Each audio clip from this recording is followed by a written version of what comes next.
और आपने भजन गाया महात्मा गांधी का, ये प्रिय भजन जो आपने इस समय, और जरूरी भी है इस वक्त, मुझे लगता है बाजी 100%, 100% जरूरी है और यही जरूरत है।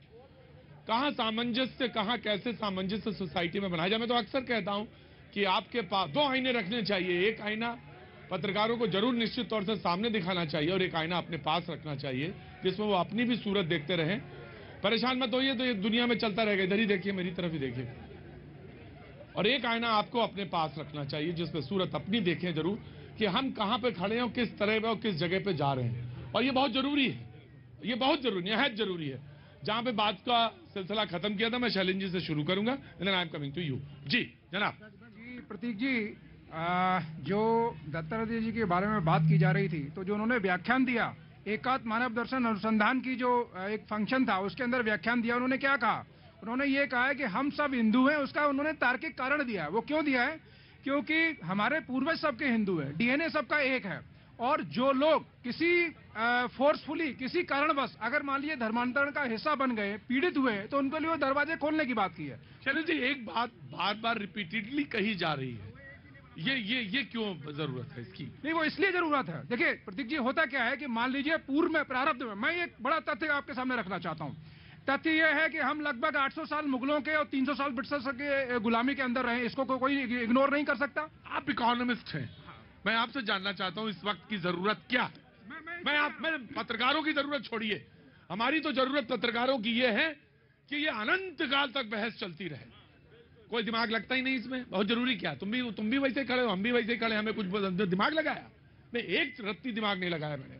और इतना, इससे आसान चीज कुछ हो भी नहीं सकती बहस के लिए। अनंत काल तक यही बहस चलती रहे। लेकिन यू आर इकोनॉमिस्ट, आप इकोनॉमिस्ट, आप समाज की सचेता हैं, तो क्या बहस होनी चाहिए ये तो आप तय करेंगे ना। जी आप तय करेंगे कि नहीं प्रतीक जी, यू आर एब्सोल्युटली रॉन्ग, प्रतीक जी आप बिल्कुल गलत हैं, बहस ये है ही नहीं, बहस ये है। ड्रॉ करिए, लाइन ड्रॉ करिए, हम भी तैयार हैं आपके साथ। एक हिस्सा था उनके जो व्याख्यान का, बाकी उन्होंने जीवन के हर क्षेत्र को छुआ है। उन्होंने अर्थव्यवस्था की भी बात की है, उन्होंने शिक्षा की भी बात की है, उन्होंने आर्थिक विषमता की भी बात की है। तो जो कल बजट आया है, जिसके बजट का जो मूल आधार था, जो समावेशी और बैलेंस बजट, जिसमें चाहे आप शिक्षा को लीजिए, चाहे स्वास्थ्य को लीजिए, चाहे मिडिल क्लास को लीजिए, चाहे कृषि क्षेत्र को लीजिए, और सबसे बड़ी बात है जो बजट की जो मेन जो फाइंडिंग्स है वो क्या है कि जो घाटा है, जो राजकोषीय घाटा है, उसको नियंत्रण में रखते हुए जो पिछले 6.4 था उसको 5.9, और सबसे बड़ी बात महंगाई और बेरोजगारी और जो मंदी का दौर है उसमें ग्रोथ सस्टेनेबल कैसे हो, उस पर फोकस किया गया है। वो कैसे हो सकता है कि जब तक इस तरह की स्कीम्स, अब उदाहरण के तौर पे इंफ्रास्ट्रक्चर के अंदर जो कैपेक्स का उन्होंने साइज बढ़ाया, 10 लाख करोड़ किया, उसमें भी जो 4 मेन क्षेत्र होते हैं उसमें भी जो रेलवे के लिए 1.4 लाख करोड़ से 2.4 लाख करोड़ किया। अगर हम बात करेंगे 2013-14 की, उस समय का जो एलोकेशन था उसकी तुलना में आज 9 टाइम्स है। तो ये क्या, ये प्रगति की तरफ जाने का? जब इन्होंने 10 लाख करोड़ की बात कही, तो मोटे तौर पे मैं अपने शो में जो बात करता हूं, जो आम आदमी के समझ में आने वाली बात, मैं आपका जम्मू कश्मीर से हैं, मैं आपकी कल भी बात सुनी थी, मैं आपकी बात सुनने के लिए तैयार हूं, लेकिन मुझे एक सेंटेंस बोल लेने दीजिए। 10 लाख करोड़ की जब हम बात करते, तो जब इंफ्रास्ट्रक्चर की बात करते तो बहुत सारे रोजगार धंधे बढ़ेंगे, जब काम चलेगा तो रोजगार धंधे बढ़ेंगे, ये उसी की तरफ इशारा कर रहे थे। मैं आया राहुल आपके पास। जी जी। देखिए, धर्म को लेकर मैं कुछ नहीं कहूंगा, किसी तरह से दाएं से तर्क दीजिए, बाएं से तर्क दीजिए, ये संविधान है, देश का राष्ट्रीय ग्रंथ है हमारा संविधान, और ये देश पूरी तरह से सेकुलर है, ये हमारा संविधान कहता है। अंग्रेजों से लड़ाई क्यों हुई, कैसे हुई, वो हम लोग जानते हैं। अगर उसी समय में, अगर वो उस समय परेशानी ना होती, हम लोग अगर ये तर्क दें कि भाई उस समय कैसे ये बनी हुई, तो उन्होंने क्यों नहीं, अरे वो कर देते तब तो फिर फ्रीडम मूवमेंट होता है। अभी तुरंत तर्क आएगा कि सेकुलर शब्द कब जोड़ा गया? वो तो देखिए इसके। हाँ जी प्रतीक जी, जिस समय देश आजाद हुआ 1947 में, सेकुलर तो था नहीं ना, 1985 में। और ये जिस किताब की बात कर रही है ओरिजिनल नहीं है, ओरिजिनल नहीं है, लेकिन पन्ने इसके सारे पन्ने सारी, इसमें भी वही आत्मा है। तो मेरे कहने का आशय यह है कि जब लोगों ने समय काल परिस्थिति के हिसाब से अपने हित साधने के लिए तरह तरह की चीजों को जोड़ा, तो क्या उनमें परिवर्तन नहीं होना चाहिए? जी जी। वकील साहब, आप वकील लग रहे हैं मुझे। मैं वकील नहीं हूं, नहीं लग तो रहे, आप लग तो वकील ही रहे। आप मुझे सेक्युलर की परिभाषा बताइए, क्या है परिभाषा, क्या है सेक्युलर की? सब बताने के लिए तैयार हूँ। इस देश का कोई धर्म नहीं है, इस देश का कोई धर्म नहीं है, यहाँ पे हर कोई अपना अपना धर्म। देखिए आर्टिकल 25, आर्टिकल 26, आप हर कोई अपने अपने हिसाब से धार्मिक परंपराओं को पालन करे। ये पत्रकार बड़ी दुष्ट आत्मा होती है।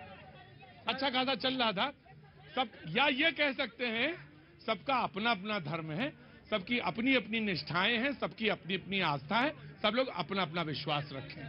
कहां से आना हुआ साहब आपका? नागपुर से। वाह, 3 सवाल थे। क्या काम करोगे भाई? चल थोड़ा सा मुझे सेकंड दिए, 2 सेकंड। भाई साहब, मुझे मालूम है बोलने की इस देश में बहुत बहुत बड़ी बीमारी है। हाँ, मैं बताता हूँ।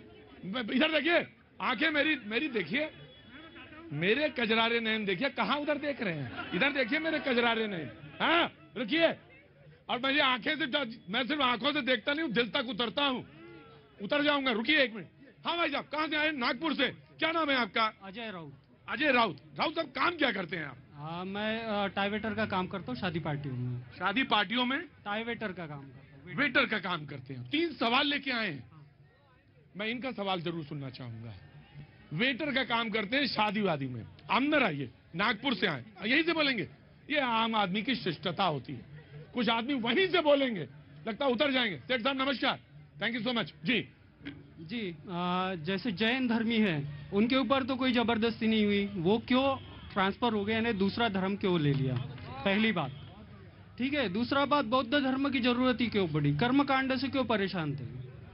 तीसरी बात, ये सब तो चलो ठीक है, जबरदस्ती हुई या मजबूरी थी, लेकिन जब आजादी के बाद में डॉक्टर बाबा साहेब आम्बेडकर ने सारे दलितों को लेके दीक्षा भूमि में, नागपुर में ही सुबह संघ का प्रोग्राम होता है, शाम को बौद्ध लोगों का प्रोग्राम होता है, और उसको बोलते हैं धम्म परिवर्तन दिन। तो उन्होंने धर्म क्यों परिवर्तन किया? उनके ऊपर तो कोई तलवार नहीं रखी थी, ना उनकी कोई मजबूरी थी आम्बेडकर की, तो ये क्यों हुआ? जी, सवाल रखा है, बहुत अच्छा सवाल है और विचारणीय है। जो हल्ला मचाते हैं उनके लिए बहुत विचारणीय है। सुनिए, जैन, जहां तक जैन धर्म का बात कही, आगम निगम पुराण, और ये हिंदू धर्म का जो सनातनी परंपरा, उसमें वो कहते हैं कि वहीं से वो परंपराएं, वहीं से वो शाखाएं निकली हैं। वैदिक धर्म के सारी शाखाएं हैं। लेकिन हाँ, ये बात सच है आपकी कि अनीश्वरवादी है बुद्ध। बुद्ध तो सनातनी परंपरा से अलग होकर हट के बात करता, अनीश्वरवादी है, और वो अपनी शाखा को लेकर जाता। और ये भारतीय, मैंने शब्द इस्तेमाल किया, भारतीय संस्कृति। भारतीय संस्कृति की ये ताकत है, ये उसकी अपनी ऊष्मा है। निश्चित तौर से ये तीसरा शब्द जो आपने कहा कि डॉक्टर भीमराव अंबेडकर ने बाद में बौद्ध धर्म ले लिया, ये भी सच है। क्यों ले लिया? वहां तो कोई जबरदस्ती नहीं थी, स्वेच्छा से लिया गया था। तो ये सवाल तीनों आपके महत्वपूर्ण हैं, निश्चित तौर से विचार के लिए योग्य हैं। जी, न्यूज़ 18 इंडिया की web series FIR number 208 streaming now.